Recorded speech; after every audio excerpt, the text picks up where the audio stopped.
time for weeks. What happened? The teapot went berserk and squirted boiling tea all over the place. One man ended up in the hospital with sugar tongs clamped to his nose. Dad was going frantic. It's only him and an old warlock called Perkins in the office, and they had to do the memory charms and all sorts of stuff to cover it up. But your dad, this car. Fred laughed. Yeah, Dad's crazy about everything to do with muggles. Our shed's full of muggle stuff. He takes it apart, puts spells on it, and puts it back together again. If he raided our house, he'd have to arrest himself. It drives Mom mad. That's the main road, said George, peering down through the windshield. We'll be there in 10 minutes. Just as well, it's getting light. A faint pinkish glow was visible along the horizon on the east. Fred brought the car lower, and Harry saw the dark patchwork of fields and clumps of trees. We're a little way outside the village, said George. Ottery Street. Catchpole. Lower and lower went the flying car, and the edge of the brilliant red sun was now gleaming through the trees. Touchdown, said Fred, as with a slight bump and they hit the ground. They had landed next to the tumble-down garage at the small yard, and Harry looked out for the first time at Ron's house. It looked as though it had once been a large stone pig pen, but extra bedrooms had been added here and there until it was several stories high. And so crooked it looked as though it were held up by magic, which Harry reminded himself it probably was. 4 or 5 chimneys were perched on top of the red roof, a lopsided sign stuck in the ground near the entrance road, the burrow. Around the front door lay a jumble of rubber boots and very rusty cauldron. Several fat brown chickens were pecking their way around the yard. It's not much, said Ron. It's wonderful, said Harry happily, thinking of Privet Drive. They got out of the car. Now we'll go upstairs really quietly, said Fred, and wait for Mom to call us for breakfast. Then, Ron, you come bounding downstairs going, Mom, look who turned up in the night. And she'll be pleased to see Harry, and no one will ever know we flew the car. Right, said Ron. Come on, Harry, I sleep at the top. Ron had gone a nasty greenish color and his eyes fixed on the house. The other 3 wheeled around. Mrs. Weasley was marching across the yard, scattering chickens. And for a short, plump, kind-faced woman, it was remarkable how much she looked like a saber-toothed tiger. Ah, said Fred. Oh dear, said George. Mrs. Weasley came to a halt in front of them, her hands on her hips, staring from one guilty face to the next. She was wearing a flowered apron with a wand sticking out of the pocket. So, she said. Morning, Mum, said George, in what he clearly thought was a jaunty, winning voice. Have you any idea how worried I've been? Said Mrs. Weasley in a deadly whisper. Sorry, Mum, but see, we had to. All 3 of Mrs. Weasley's sons were taller than she was, but they cowered as her rage broke over them. Bed's empty, no note, car gone, could have crashed out of my mind with worry. Did you care? Never, as long as I've lived. You wait until your father gets home. We never had trouble like this from Bill or Charlie or Percy. Perfect Percy, muttered Fred. You could do with taking a leaf out of Percy's book, yelled Mrs. Weasley, prodding her finger in Fred's chest. You could have died. You could have been seen. You could have lost your father's job. It seemed to go on for hours, and Miss Weasley had shouted herself hoarse before she turned to Harry, who backed away. I'm very pleased to see you, Harry dear, she said. Come in and have some breakfast. She turned and walked back into the house, and Harry, after a nervous glance to Ron, who nodded encouragingly, followed her. The kitchen was small and rather cramped. There was a scrubbed wooden table and chairs in the middle. Harry sat down at the edge of his seat, looking around, and he had never been in a wizard's house before. The clock on the wall opposite of him had only one hand and no numbers at all. Written around the edge were things like, time to make tea, time to feed chickens, you're late. Books were stacked 3 deep on the mantelpiece, books with titles like Charm Your Own Cheese, Enchantment and Baking, and 1 Minute Feasts, It's Magic. And unless Harry's ears were deceiving him, the old radio that sat next to the sink had just announced that coming up was Witching Hour with the popular singing sorceress Celestia Warbeck. Mrs. Weasley had clattered around, cooking breakfast a little haphazardly, throwing dirty looks at her son as she threw sausages into a frying pan. Every now and again, she'd mutter things like, "Don't know what you were thinking of," and "never would have believed it." "I don't blame you, dear," she assured Harry, tipping 8 or 9 sausages onto his plate. "Arthur and I have been worried about you, too. Just last night we were saying we'd come and get you ourselves if we hadn't written back to Ron by Friday, but really." She was now adding 3 fried eggs to his plate. "Flying an illegal car halfway across the country. Anyone could have seen you." She flicked her wand casually at the dishes in the sink, which had begun to clean themselves, clinking gently in the background. "It was cloudy, Mom," said Fred. "You keep your mouth closed while you're eating," Mrs. Weasley snapped. "They were starving him, Mum," said George. "And you," said Mrs. Weasley, but in a high, slightly softened expression that had started cutting Harry's bread and buttering it for him. She had started cutting Harry's bread and buttering it for him. At that moment, there was a diversion in the form of a small, red-headed figure in a long nightdress who appeared in the kitchen, gave a small squeal, and then ran out again. "Ginny," said Ron in an undertone to Harry, "my sister. She's been talking about you all summer." "Yeah, she'll be wanting your autograph, Harry," Fred said with a grin, but he caught his mother's eye and bent his face over without another word.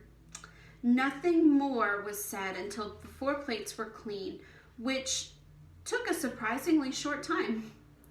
"Blimey, I'm tired," yawned Fred, setting down his knife and fork at last. "I think I'll go to bed and, You will not," snapped Mrs. Weasley. "It's your own fault. You've been up all night.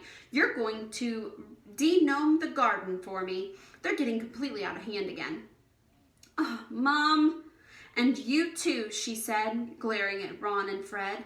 "You can go up to bed, dear," she added to Harry. "You didn't ask them to fly that bewitched car."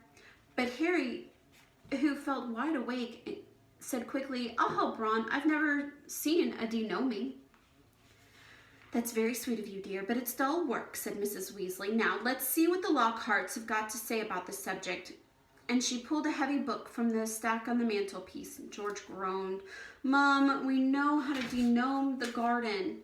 Harry looked at the cover of Mrs. Weasley's book. Written across it in fancy gold letters were the words, "Gilderoy's Lockhart's Guide to Household Pests." There was a big photograph in the front of a very good-looking wizard with a wavy blonde hair and bright blue eyes. As always in the wizarding world, the photograph was moving. The wizard, who Harry supposed was Gilderoy Lockhart, kept winking cheekily up at all of them. Mrs. Weasley beamed down at him. "Oh, he is marvelous," she said. "He knows his household pets all right. It's a wonderful book." "Mom fancies him," said Fred in a very audible whisper.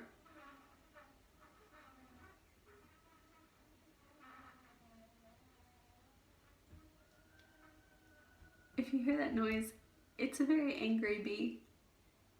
That's funny. Okay.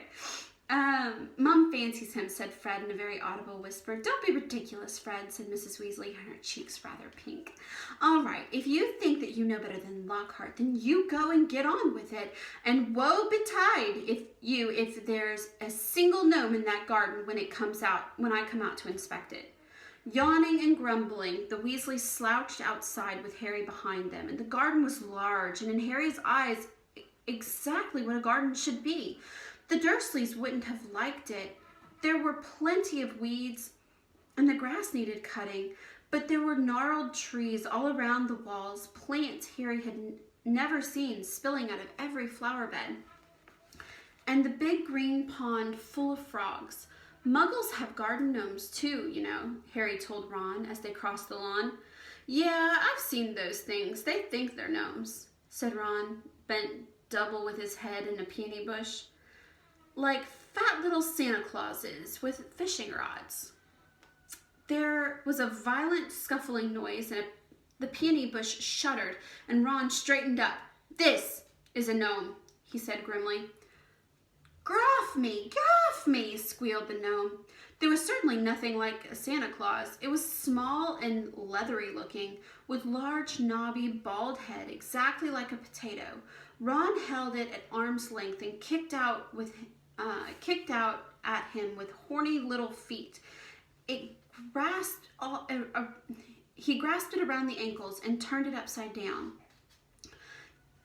This is what you've got to do, he said, and he raised the gnome above his head. Get off me! And started to swing it in different circles like a lasso. Seeing the shocked look of Harry's face, Ron added, it doesn't hurt them. You've just got to make them really, really dizzy so that they can't find their way back to their gnome holes. He let go of the gnome's ankle and it flew 20 feet into the air and landed with a thud in the field over the hedge. Pitiful, said Fred. I bet I can get mine beyond the stump. Harry learned quickly not to feel sorry for the gnomes. He decided just to drop the first one he caught over the hedge. But the gnome, sensing weakness, sank its razor-sharp teeth into Harry's finger, and he had a hard job shaking it off. Until, wow, Harry, that must have been 50 feet! And the air was soon thick with flying gnomes. See, they're not too bright, said George, seizing 5 or 6 gnomes at once. The moment they know a denoming is going on, they storm up to have a look. You'd think that they'd learned by now that they should just stay put. Soon, the crowd of gnomes in the field started walking away in a staggering line, their little shoulders hunched. I imagine that's kind of like the animals in the Lorax, you know, when you see them all kind of like hunched over walking away because of the pollution. They'll be back, said Ron as they watched the gnomes disappear into the hedge on the other side of the field. They love it here, and Dad's too soft with them. He thinks they're funny. Just then the front door slammed. He's back, said George. Dad's home. They hurried through the garden and back to the house. Mrs. Weasley was slumped in the kitchen chair with her glasses off and her eyes closed. He was a thin man going bald, but a little hair that he had was red as any of his children's. He was wearing long green robes, which were dusty and travel worn. What a night, he mumbled, groping at the teapot as they all sat down around him. 9 raids. 9! An old Mundungus Fletcher tried to put a hex on me when I had my back turned. Mr. Weasley took a long gulp of tea and sighed. Find anything, Dad? Said Fred eagerly. All I got were a few shrieking door keys and a biting kettle, yawned Mr. Weasley. But there was some pretty nasty stuff that wasn't my department, though. Mortlake was taken away for questioning and some extremely odd ferrets, but that's the Committee on Experimental Charms, thank goodness. Why would anyone bother making door keys shrink? Said George. Just muggle baiting, sighed Mr. Weasley. Sell them a key that keeps shrinking to nothing so that they can never find it when they need it. Of course, it's very hard to convince anyone because no muggles can admit their keys keep shrinking. They'll insist they just keep losing it. Bless them. They'll go to any lengths to ignore magic, even if it's staring them right in the face. But the thing our lot has taken to enchanting, you wouldn't believe. Like cars, for instance. Mrs. Weasley had appeared, holding a long poker like a sword. Mr. Weasley's eyes jerked open, and he stared guiltily at his wife. Cars, Molly dear? Yes, Arthur, cars, said Mrs. Weasley, her eyes flashing. "Imagine a wizard buying an old rusty car and telling his wife all he wanted to do with it is take it apart and see how it worked, while really he was enchanting it to make it fly." Mr. Weasley blinked. "Well, dear, I think you will find that he would be quite within the law to do that, even if he maybe would have done better to tell his wife the truth. There's a loophole in the law, you'll find. As long as he wasn't intending to fly the car, the fact that the car could fly wouldn't..." "Arthur Weasley, you made sure there was a loophole when you wrote that law," shouted Mrs. Weasley. "Just so that you could carry on tinkering with that muggle rubbish in your shed. And for your information, Harry arrives this morning in the car that you weren't intending to fly." "Harry?" said Mr. Weasley, blinking. "Harry who?" He looked around and saw Harry and jumped. "Good Lord, it's Harry Potter. Very pleased to meet you. Ron's told us much about you." "Your sons flew that car to Harry's house and back last night," shouted Mrs. Weasley.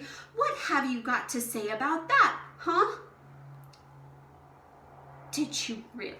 said Mr. Weasley eagerly. "Did it go all right? I mean," he faltered as sparks flew from Mrs. Weasley's eyes. That was very wrong of you boys, very wrong indeed." "Let's leave them to it," Ron muttered to Harry as Mrs. Weasley swelled like a bullfrog. "Come on, I'll show you my bedroom." And they slipped out of the kitchen and down the narrow passageway to the uneven staircase, which wound its way zigzagging up through the house. On the third landing, the door stood ajar, and Harry just caught sight of a pair of bright brown eyes staring at him before he closed it. It closed with a snap. "Jenny," said Ron, "you don't know how weird it is for her to be this shy. She never shuts up normally." They climbed 2 more flights until they reached a door with peeling paint and a small plaque on it saying "Ronald's room." Harry stepped in and his head almost touched the sloping ceiling and blinked. It was like walking into a furnace. Nearly everything in Ron's room seemed to be a violent shade of orange. His bedspread, the walls, even the ceiling. When Harry realized that Ron had covered nearly every inch of the shabby wallpaper with posters from the same 7 witches and wizards, all wearing bright orange robes, carrying broomsticks and waving energetically. "Your Quidditch team?"